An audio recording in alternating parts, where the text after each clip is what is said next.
Nahum. Chapter 1.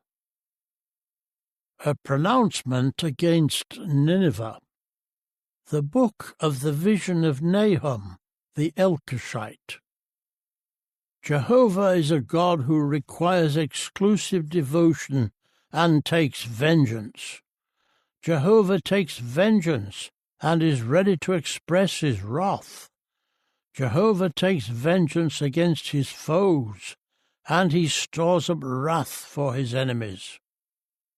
Jehovah is slow to anger and great in power, but by no means will Jehovah hold back due punishment. His path is in destructive wind and storm, and the clouds are the dust of his feet. He rebukes the sea, and he dries it up, and he makes all the rivers run dry. Bashan and Carmel wither, and the blossoms of Lebanon wither.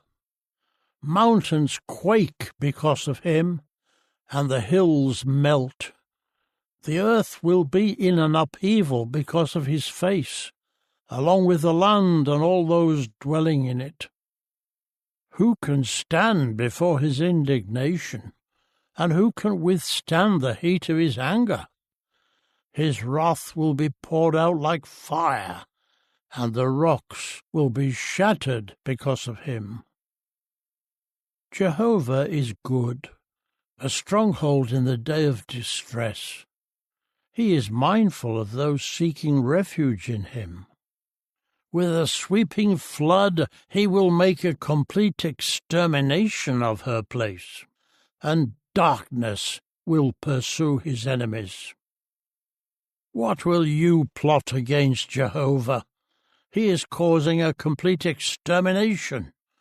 Distress will not arise a second time, for they are interwoven like thorns, and they are like those drunk with beer, but they will be consumed like dry stubble.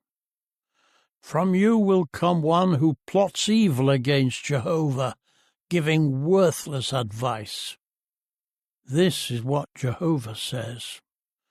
Though they were at full strength and numerous, even so they will be cut down and will pass away.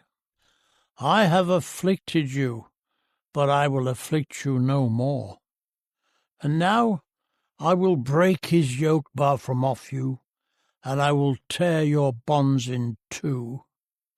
Jehovah has commanded concerning you, your name will not be perpetuated further.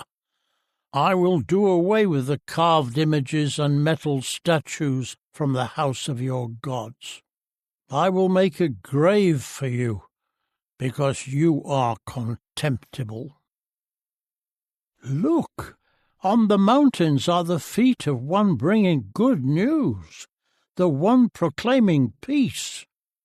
Celebrate your festivals, O Judah, pay your vows, for the worthless one will never pass through you again. He will be utterly destroyed. Chapter 2. One who scatters has come up against you. Guard the fortifications. Keep watch over the road. Brace yourselves, and muster all your strength. For Jehovah will restore the pride of Jacob, along with the pride of Israel. For the devastators have devastated them, and they have ruined their shoots.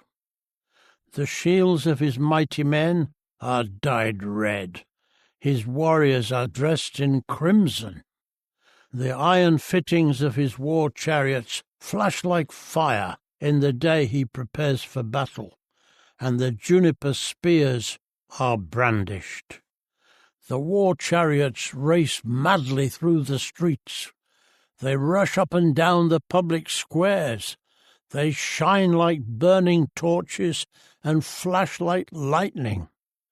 He will summon his officers. They will stumble as they advance. They rush to her wall. They set up the barricade. The gates of the rivers will be opened, and the palace will be dissolved. It has been decreed, she is exposed, she is carried away, and her slave girls moan. They sound like doves as they beat their breasts.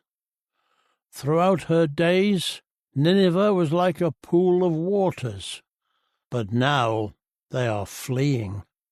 Stand still, stand still, but no one is turning back. Plunder silver, plunder gold. There is no end to the treasures. It is stocked with all sorts of precious things. The city is empty, desolate, devastated. Their hearts melt in fear, their knees buckle, their hips tremble, all their faces are flushed. Where is the lair of lions, where the young lions feed, where the lion goes out leading its cub, with no one to make them afraid? The lion tore apart enough prey for his cubs and strangled for his lionesses. He kept his dens filled with prey, his lairs with torn animals. Look, I am against you, declares Jehovah of armies. I will burn up her war chariots in smoke, and the sword will devour your young lions. I will cut off your prey from the earth, and the sound of your messengers will be heard no more. Chapter 3. Woe to the city of bloodshed! She is completely full of deception and robbery. She is never without prey.